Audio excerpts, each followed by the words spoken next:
So, Sonic.exe has its own canon, but there are different forms. My Sonic autism extends to Sonic.exe, unfortunately. The original Sonic.exe was written by someone I think who turned out to be nonce, but the original author basically handed it over to somebody else, and then it sort of took off. It took off in the early 2000s, and that was sort of the only version of it. And then there was a YouTuber called LuigiKid who goes over horror games, and there are a lot of games made in the EXE format. So it first began with the playable version of the creepypasta. Now, playable versions of creepypastas aren't like horrifically new. You have Lost Silver, you also have, in progress, the Godzilla creepypasta, which I'm a huge fan of the Godzilla creepypasta. Everything about that is done super well. It does, like, the ending sort of, well, the last few chapters sort of had me like, ooh, 3 deep for me. But generally speaking, I would recommend the Godzilla creepypasta. It's super well, it's like super well written. The original Sonic.exe was not, but the game gave it some life, and then there began like a whole EXE community. But they sort of stayed in their own little corner of the internet until a Friday Night Funking mod and a YouTuber called LuigiKid. So LuigiKid likes to host sort of creepypasta compositions, like so EXE games, like horror games, that sort of general thing. Sonic.exe, which is one of the more popular ones, was made for LuigiKid's challenge. A lot of other ones are also made for LuigiKid's challenge. Honestly, like, we have him to thank for a lot of the revival of the EXE series.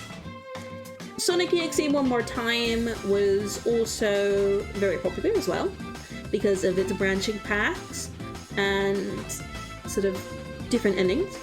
Although, like, none of them are good. There are other there are other EXE games where, like, you can get good endings, but generally speaking, it's really, really hard or impossible.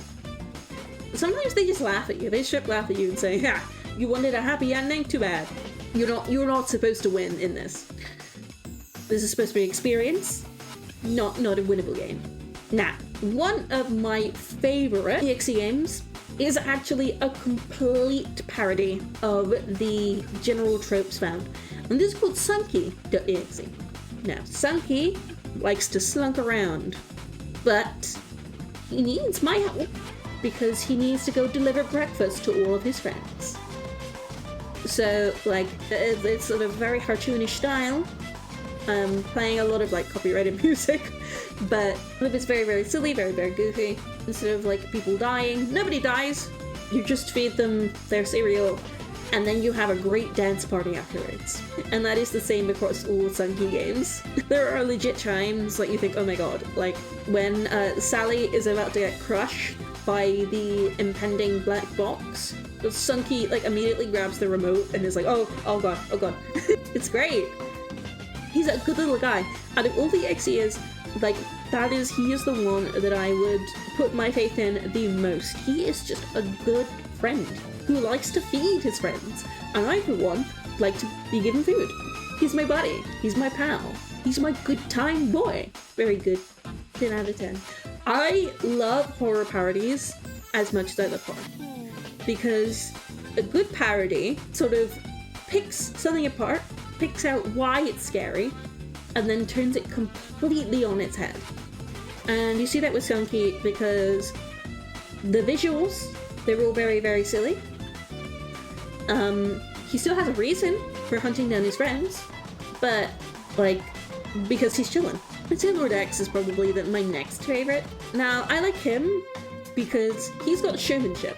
Like, he does it for the love of the game.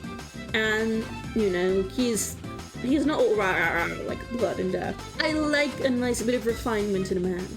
And there's also, like, the Spanish one that, like, makes epileptic people have fits. He's up there too.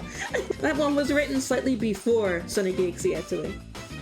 And it is significantly, like, plotted significantly better.